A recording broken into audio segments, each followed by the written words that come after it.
Bonjour à tous et bienvenue pour ce nouveau rendez-vous. C'est un peu particulier cette fois-ci parce que nous approchons de cette fête de Noël, tant attendue de bien des personnes dans cette période de confinement où on a des problèmes pour se voir, pour se rencontrer.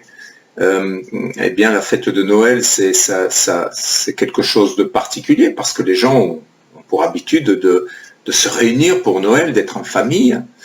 Et ça, c'est une bonne tradition d'être en famille. Et je parle de tradition, et c'est vrai que la France, c'est un pays de tradition.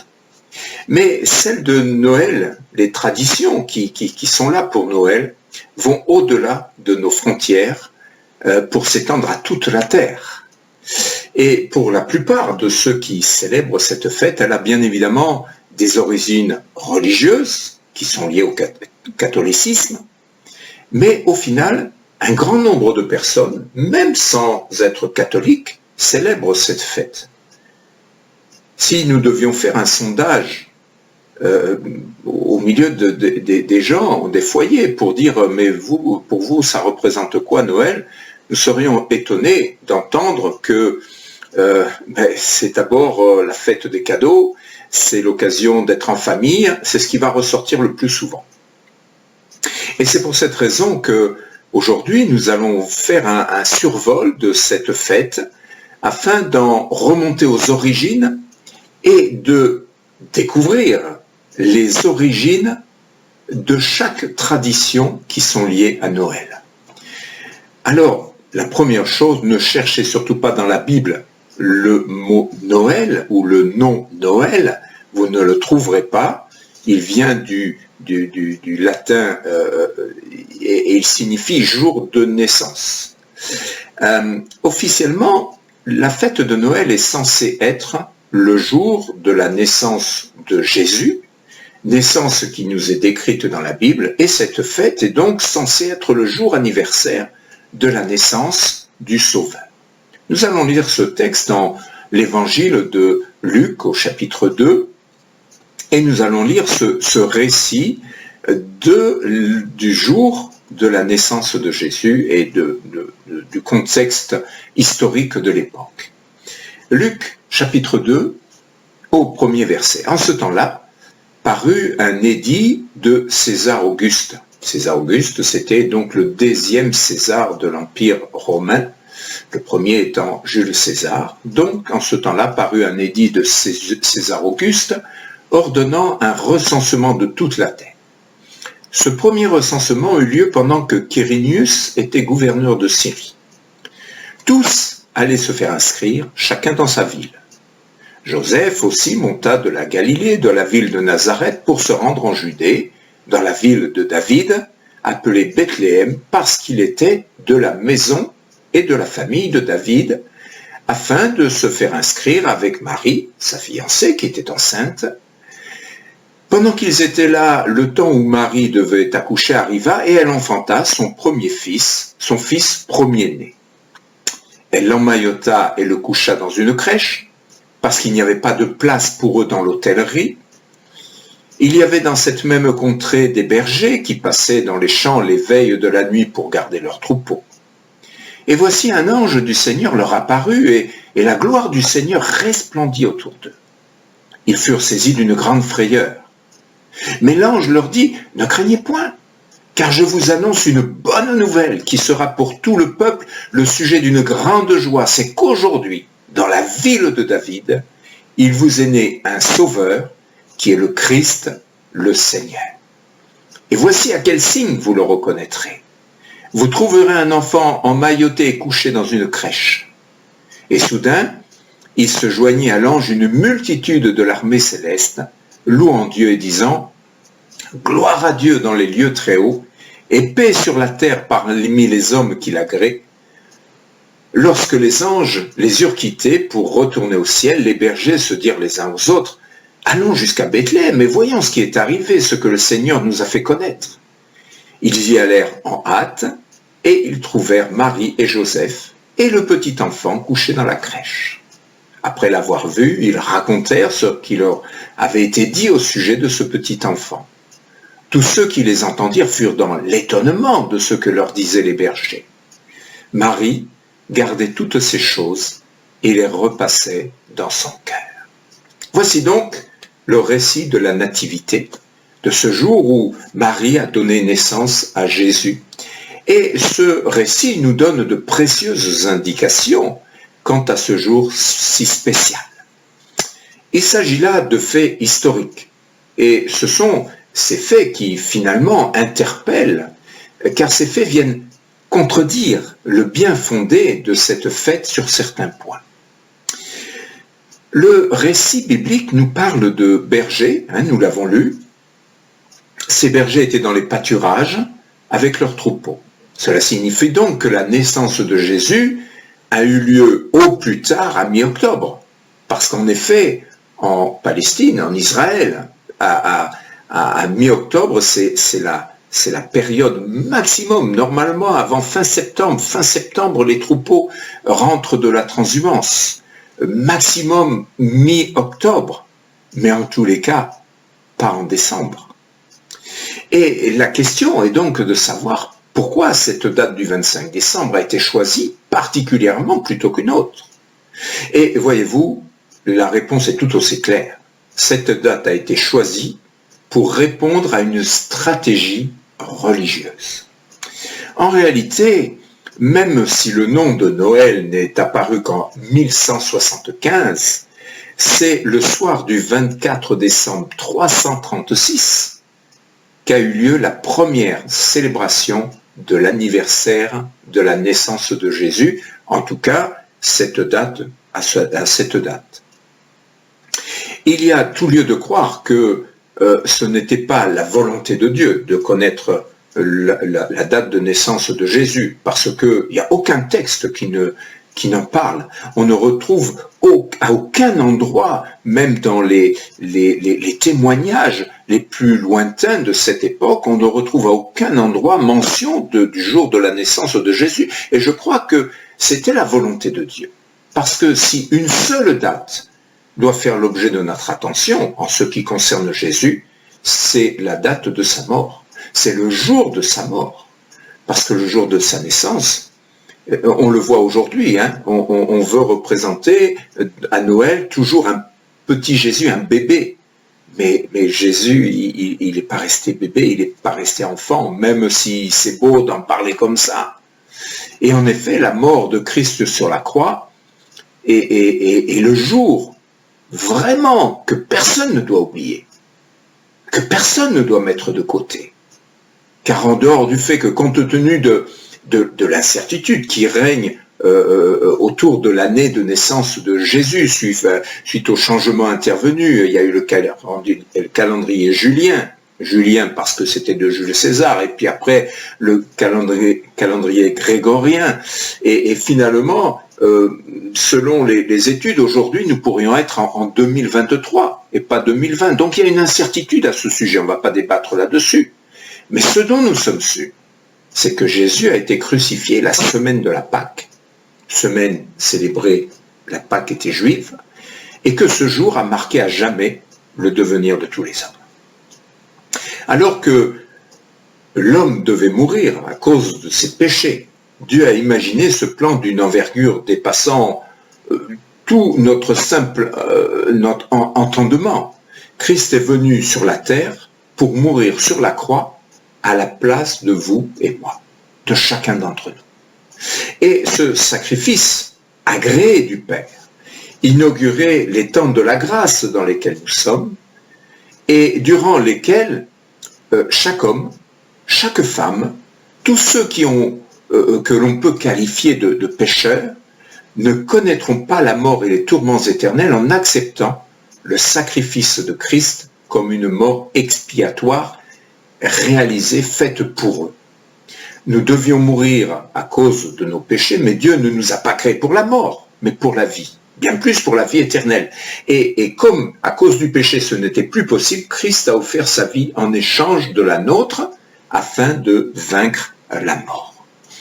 Alors il suffit pour chaque homme, chaque femme, d'accepter Jésus comme son sauveur, de le concrétiser par le baptême, et il ou elle devient enfant de Dieu, et reçoit cette promesse de la vie éternelle. Alors la question qui se pose est la suivante. Comment cette date du 25 décembre a-t-elle pu être associée à la naissance de Jésus? Et pour cela, il nous faut revenir dans le contexte de l'époque, et la réalité de cette époque, c'était quoi? Eh bien, c'était l'Empire romain.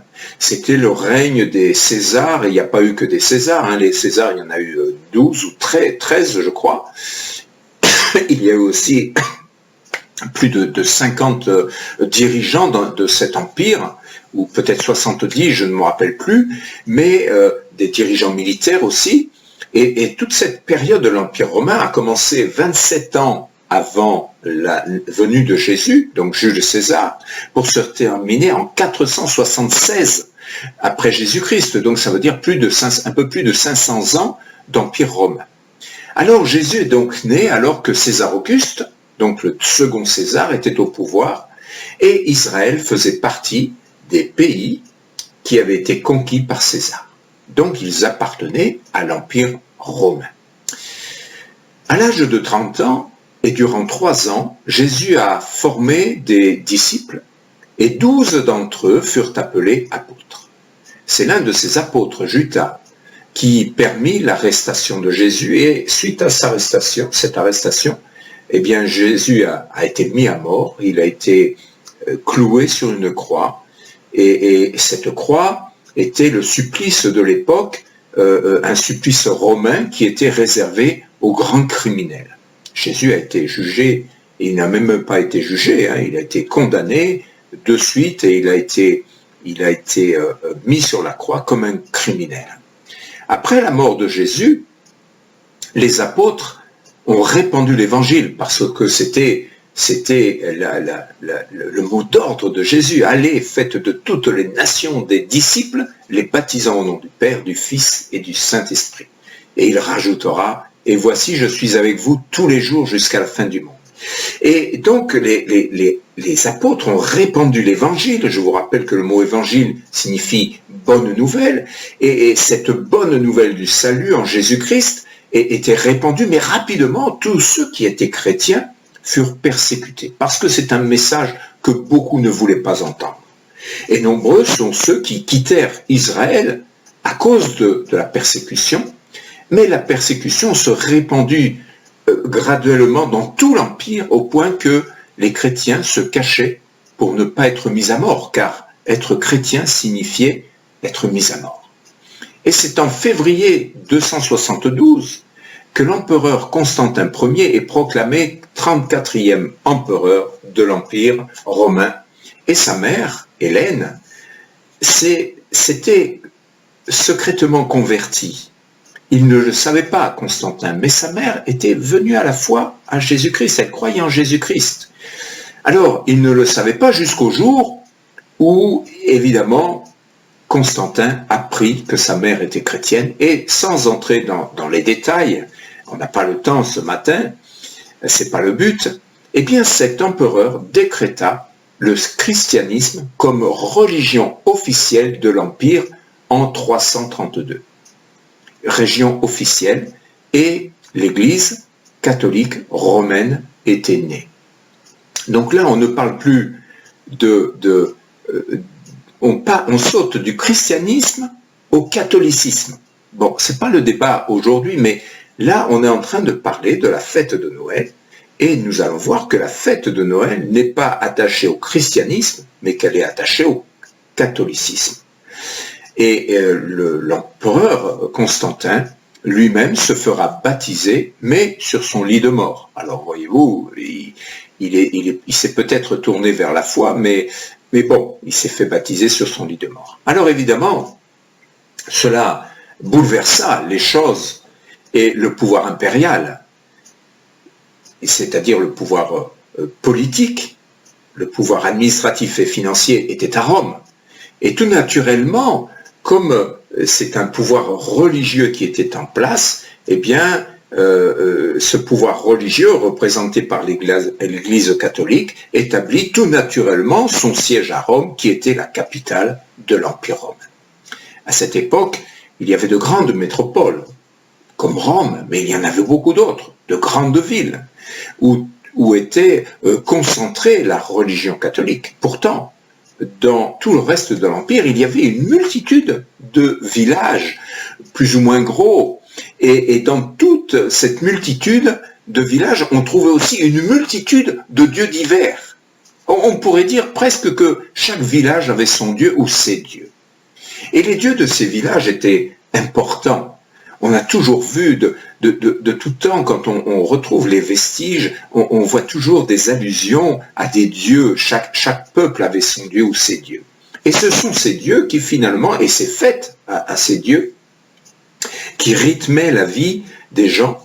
Et ça causait un problème au pouvoir religieux nouvellement mis en place, qui voulait amener à la religion catholique. Je vous rappelle que le mot catholique signifie universel, donc le pouvoir religieux en place voulait qu'il y ait une seule religion dans tout l'Empire romain.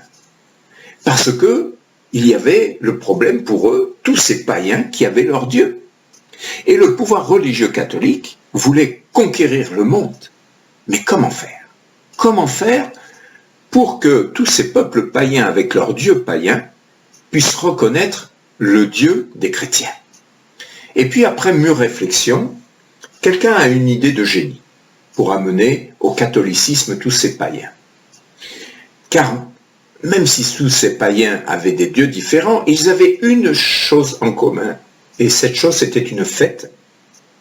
Et cette fête était célébrée le 25 décembre.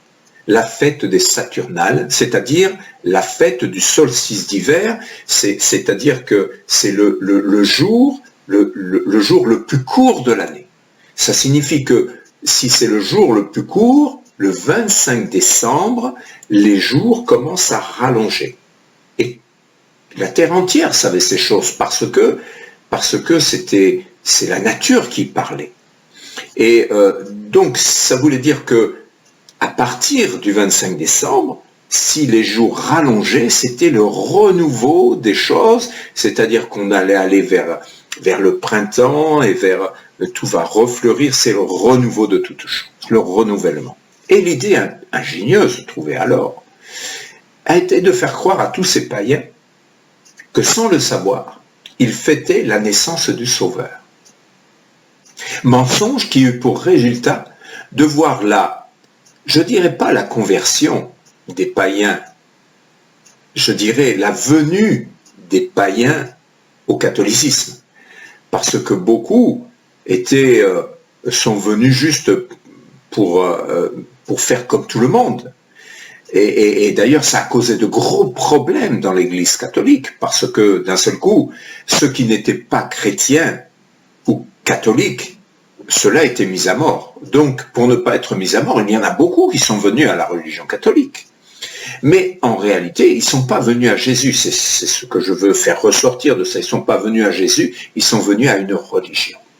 Ils sont venus à un système religieux. Et c'est le pape Libère, pas Tibère. Tibère, c'était un des dirigeants de l'Empire.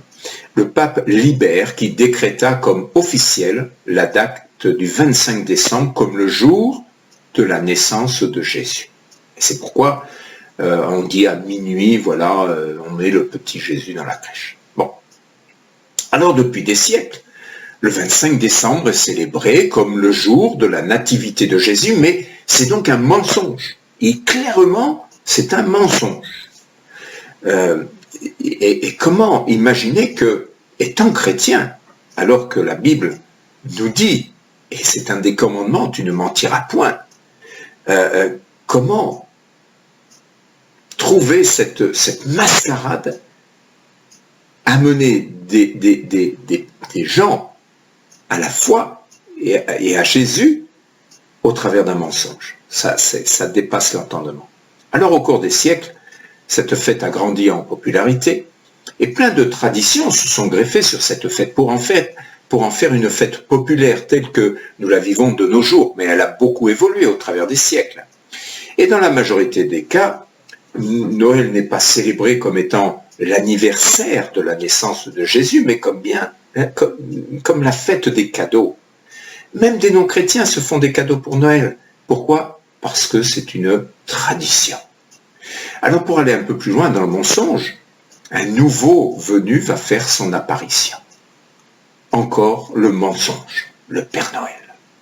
Et tout commence avec un personnage qui a existé, l'évêque Saint Nicolas, qui, suite aux persécutions qu'il va subir, va distribuer ses biens aux pauvres. Donc, Saint Nicolas, cet évêque catholique, va se forger une réputation d'un homme bon, puisqu'il va donner ses biens aux autres. Et en mémoire de cet homme, et de sa beauté désormais légendaire, le 6 décembre, qui était le jour de sa mort, fut arrêté pour célébrer ce saint homme en distribuant des cadeaux aux enfants. Donc, ce Saint Nicolas était traditionnellement représenté, habillé d'une grande cape rouge et avait une longue barbe blanche. Bon, ce n'était pas encore le Père Noël, mais nous y venons. Quelques siècles plus tard, pas si loin de nous finalement, c'est en 1863, un écrivain new-yorkais a écrit un message dans un article, dans un journal qui s'appelle Le Sentinelle, qui existe toujours, je crois, à New York. Et cet article mettait en scène Saint Nicolas se déplaçant sur un traîneau tiré par 8 rennes, et auquel chacune de ces rennes était attribuée un nom. Et l'image qui était véhiculée, c'était ce Saint Nicolas qui était là distribuant des cadeaux aux petits-enfants. Et là, la légende du Père Noël était née et va perdurer les années qui suivirent. Alors 8 rennes avec le temps, donc après on a rajouté un 9e reine, c'est Rudolf avec son nez rouge, avec la lumière sur le pif, et c'est censé être la lumière qui dirige les choses. Enfin bref, c'est plein de connotations qui sont n'importe quoi finalement.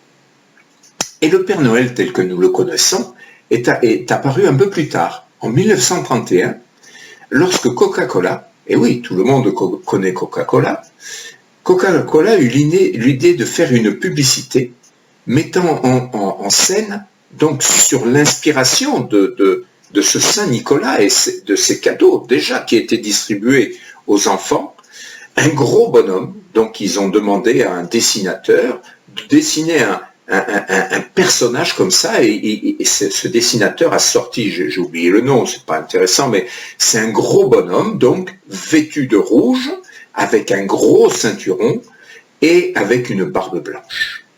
Et cette publicité de 1931, qui a rapporté d'ailleurs beaucoup d'argent à Coca-Cola, eh bien c'était le Père Noël en train de boire du Coca-Cola, et le but de la publicité, c'était de montrer que le Père Noël, désormais ce Père Noël, reprenait des forces parce que c'était fatigant la distribution des jouets, mais avec le Coca-Cola, il était plein de force pour faire sa distribution. Waouh! Là, le mensonge du Père Noël était né. Et évidemment, avec tout le rituel qui va avec. Alors après, comme si ça ne suffisait pas, on passe aussi au sapin. Parce que maintenant, pour beaucoup, ne pas avoir de sapin à Noël, c'est une aberration. Et la tradition du sapin, cette tradition nous vient d'Allemagne. Et elle remonte au Moyen-Âge. J'ai cherché un peu dans tous les documents les plus anciens. On retrouve des choses en 1300 et quelques, mais au départ c'était en Allemagne, et puis c'est venu jusqu'en Alsace, mais ça s'est arrêté là pendant de nombreuses années. C'est pas répandu dans la France, mais en 1940, donc c'est pas si loin, le sapin est entré timidement dans la tradition française, et les documents officiels qu'on peut lire encore aujourd'hui, eh bien, c'est qu'en 1521, la tradition était bien établie, le sapin. Et les archives décrivent des sapins qui étaient installés devant les églises, aux portes des églises, donc un sapin avec des pommes qui étaient attachées et une étoile au sommet. Et le sapin étant le seul arbre vert en hiver, eh bien ce sapin était censé représenter l'arbre de vie du Jardin d'Éden, donc dans la pensée catholique. C'était quoi? L'homme a péché, Adam et Ève ont péché dans le Jardin d'Éden, en mangeant du fruit de l'arbre de la connaissance du bien et du mal. Et c'est à cause de ça que le péché est entré dans le monde. Et Jésus est venu. Donc il fallait, au travers de ce sapin, rappeler ces choses.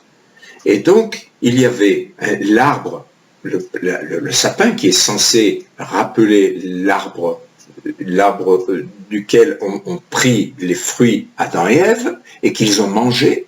On a mis des pommes dessus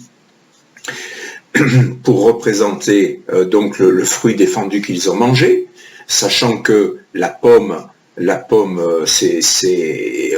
on dit bien la pomme d'Adam, mais en réalité, nous savons tous, certainement au travers de la Bible, que ce n'était pas un pommier, parce que, et peut-être que c'était un pommier, mais en tout cas, la Bible ne nous le dit pas. Donc, c'était un arbre qui portait des fruits. Mais là, donc, on mettait des pommes attachées à ces sapins pour le décorer. Et puis en haut, on mettait cette étoile qui a conduit les mages jusqu'à Jésus, ces rois venus de l'Orient pour adorer Jésus et pour lui offrir des présents. Et donc tout était là pour rappeler, donc cet arbre vert nouveau était le symbolisme de Jésus, arbre vert, donc le renouveau de toutes choses. Et puis, et voilà, c'est comme ça que le sapin est venu. Et puis quelques temps plus tard, d'après ce que j'ai lu, il y a eu une période où il y a eu vraiment des intempéries qui ont fait que les pommes étaient très rares, et ce qui est rare est cher, bien entendu. Et donc à ce moment-là, ils ont trouvé des substituts à la place de ces fruits, et c'est là sont nées les boules de Noël et toutes ces choses qu'on pend à la place des pommes. Alors ensuite, nous avons, et puis même l'étoile, ça a varié, parce que maintenant il n'y a plus forcément nécessairement une étoile en haut des sapins, mais ça c'est un ange ou une petite flèche, enfin bref. Maintenant, il y a une autre tradition, les bûches de Noël. Ah, les bûches de Noël. Bon, il faut reconnaître que si c'est bien fait, c'est bon. Mais, pour moi, ça reste un gâteau. Et là encore, si on connaît l'origine de la bûche de Noël, eh bien, nous réalisons tristement que le lien, il est avec la fête païenne des Saturnales, de la fête des solstices d'hiver. Et là, c'est la superstition qui en était à l'origine. À cette époque, donc, on faisait beaucoup de choses parce qu'on craignait les démons, les choses comme ça, les mauvais esprits. Et donc, il y avait des rituels qui étaient faits. Et à l'occasion de cette fête des Saturnales, eh bien, là aussi, c'était une tradition, c'était un rituel, et on devait prendre une grosse bûche. Alors imaginez ça, pas aujourd'hui avec les petites cheminées qu'on a dans nos maisons. À l'époque, ils avaient des cheminées, il n'y avait pas le chauffage, bien entendu, ils avaient des cheminées où carrément on pouvait entrer debout dedans. Elles étaient énormes, on pouvait cuire, rôtir un animal entier. Et là, le rituel consistait à prendre une grosse bûche, donc c'était un gros morceau d'arbre long, et le but était de le faire, d'y mettre le feu, et le rituel était que cette bûche devait brûler pendant 3 jours. Et donc le but était de se protéger des mauvais esprits, de chasser les démons, et ça s'était fait au début justement de cette année qui recommençait, et avait une valeur censée être pour protéger toute l'année qui venait. Alors, évidemment, la taille et le choix du bois de la bûche étaient importants pour qu'elle dure le plus longtemps, qu'elle brûle le plus longtemps. Et si elle s'éteignait, évidemment, c'était un présage de malheur, mais dans le cas contraire, c'était un signe d'année prospère pour les cultures et les récoltes. Et même, je lisais qu'il y avait, même aussi dans la tradition, c'est que quand ces bûches étaient là et flambaient, hein, donc quelqu'un tapait sur la bûche, en train de flamber, et quand vous tapez sur une bûche, ça génère plein de petites étincelles. Et plus il y avait d'étincelles, et plus elles étaient hautes, et plus ça augurait d'une année bénie.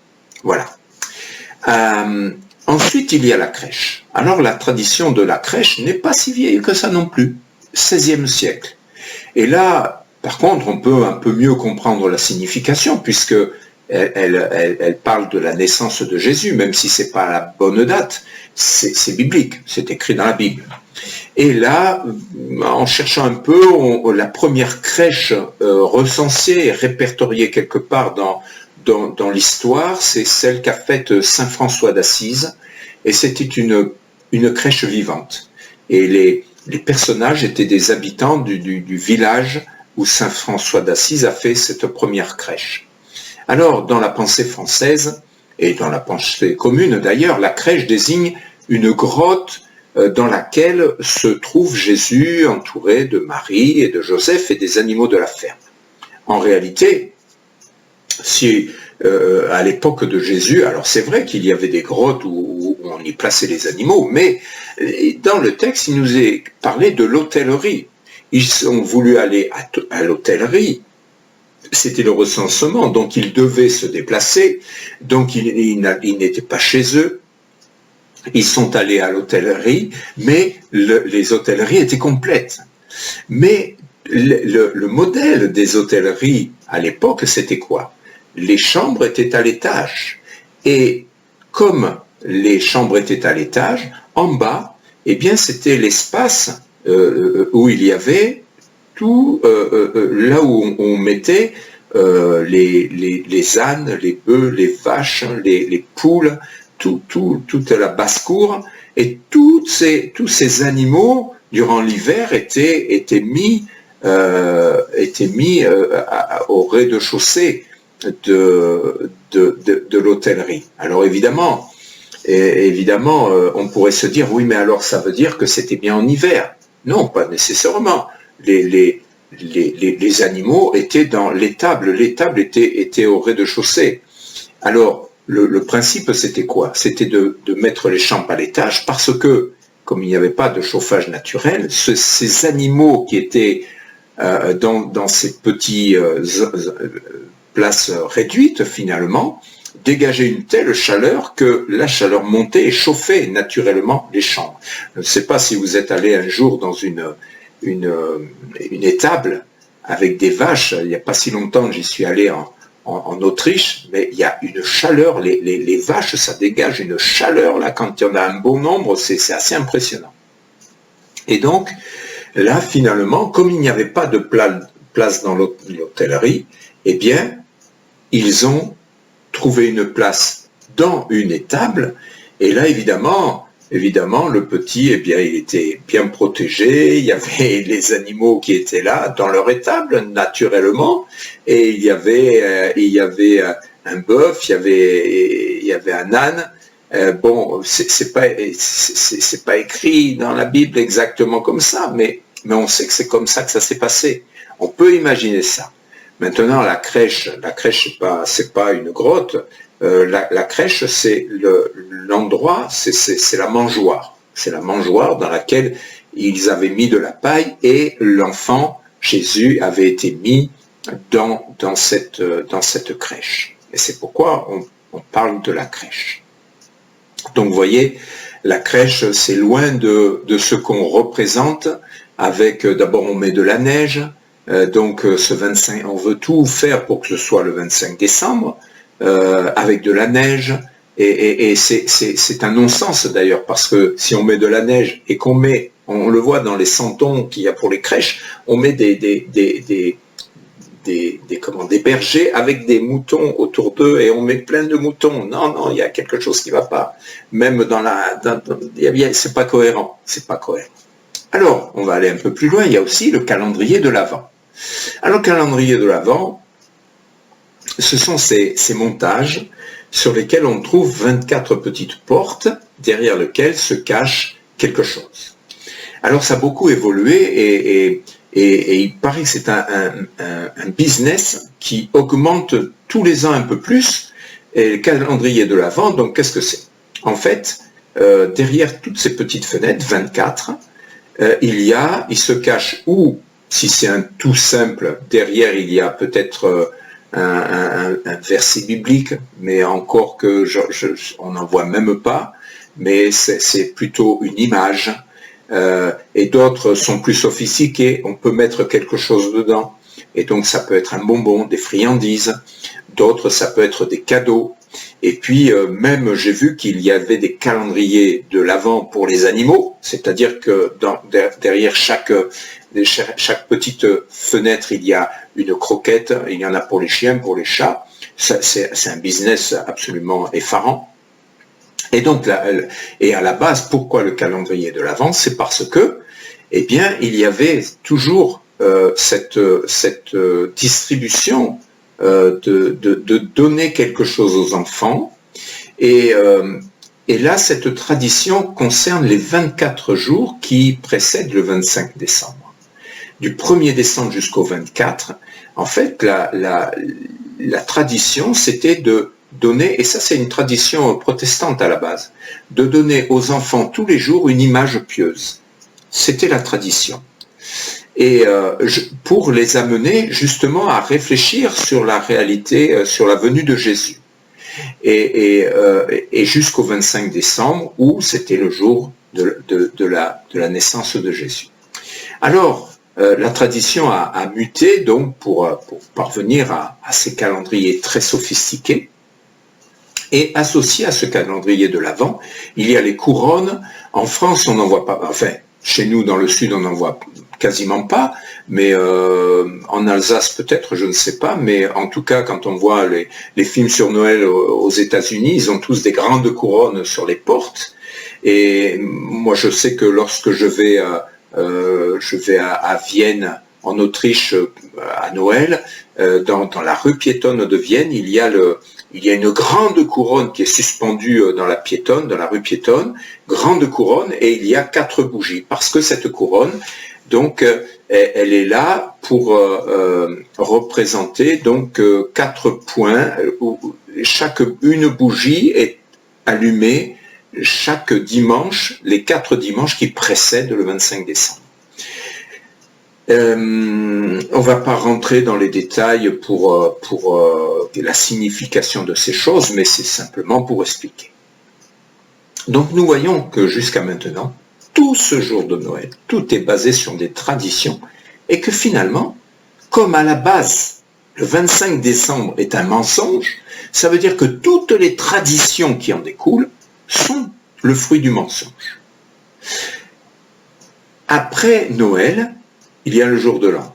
C'est plus Noël, mais je le cite quand même en passant. La tradition, c'est quoi? C'est de s'embrasser sous le gui. On s'embrasse sous le gui parce que cette tradition veut que voilà, ça nous apporte bonheur. Donc c'est de la superstition aussi, ni plus ni moins. Et ce qui m'étonne dans cette tradition, c'est qu'on utilise le gui. Et le gui, c'est quoi? C'est une plante parasite. Et il y a certaines régions, je me rappelle lorsque je suis allé en Normandie l'hiver, les arbres étant dépouillés de leurs feuilles, vous ne voyez que le gui. Le gui qui pousse, et c'est une plante parasite. Si un arbre a du gui dessus, vous pouvez vous dire qu'à terme, il va mourir, parce que le gui fait mourir l'arbre. Et c'est curieux qu'on utilise une plante parasite, une plante qui tue les arbres, pour, si on s'embrasse dessous, c'est censé provoquer le bonheur. Pour moi, c'est une aberration. Donc ça, c'est une tradition aussi, le gui. Et puis, quelques temps plus tard, bientôt, il va y avoir la galette ou le pain des rois. Donc, dans le sud, c'est plutôt la galette, la brioche en forme de couronne, la couronne des rois. Et cette traduction, elle aussi, est absolument païenne. Et encore une fois, lié au solstice d'hiver. Et donc, dans le catholicisme, encore une fois, donc cette fête est appelée la fête de l'Épiphanie. Épiphanie tient son nom de Épiphane, et les Épiphanes étaient quoi? Eh bien, c'était les divinités grecques, comme Zeus, Athéna ou Hermès, et qui apparaissaient aux hommes. Et rien de spirituel là-dedans, vous êtes d'accord? On est là dans la mythologie. Et donc l'épiphanie, donc ça signifie des apparitions soudaines ou des manifestations. Alors, bon, il y a eu de grands débats dans l'Église catholique, parce que normalement c'est le 2e dimanche après Noël, mais bon, ils ont arrêté la date du 6 janvier. Ok. Et en réalité, cette fête, les Romains la célébraient autrefois, depuis longtemps, dans la Rome antique, pas la Rome antique. La Rome antique, on célébrait cette fête où on tirait les rois, et le but de cette fête, plus tard elle a été appelée la fête des fous, et le but c'était de faire une grande couronne, ce qu'on appelait un pain des rois, et dans cette couronne, donc c'était la couronne pour représenter la royauté, mais en même temps qui était la représentation du soleil. N'oublions pas que la fête des Saturnales, dans Saturnale il y a le mot soleil, et il y a Saturne, et cette grande couronne était censée aussi représenter donc la royauté, donc ce qui est au-dessus. Et là, cette fête était célébrée une fois par an, c'était une tradition, où on faisait cette grande couronne et dedans on mettait une fève. Une fève, pourquoi une fève? C'est parce que c'était encore lié, justement comme c'était le renouveau de toute chose. La fève, c'est un fruit qui est absolument sec, mais lorsqu'on le met dans la terre et qu'on l'arrose, au bout d'un moment, il y a une plante. Et là, cette couronne des rois était réservée aux esclaves ou aux condamnés à mort.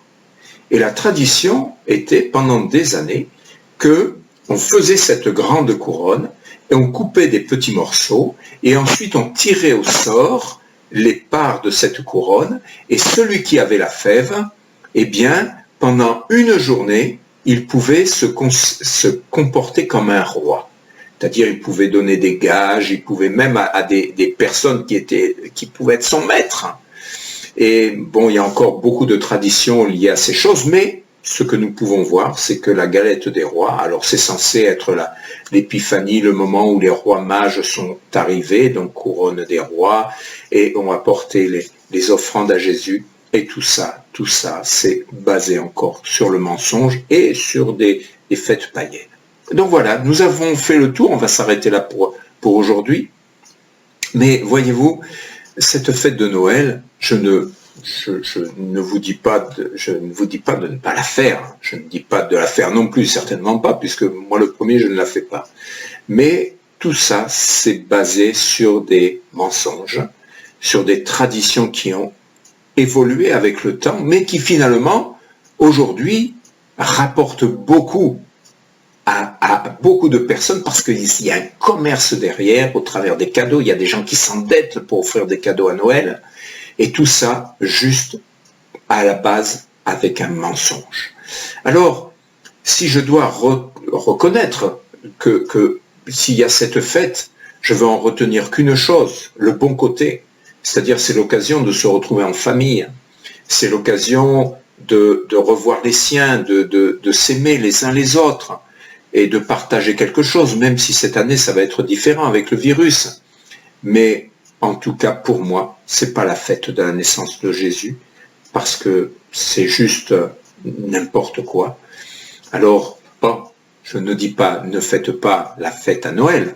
Je dis si vous réunissez, si c'est l'occasion d'être en famille, alors soyez en famille et passez des bons moments ensemble.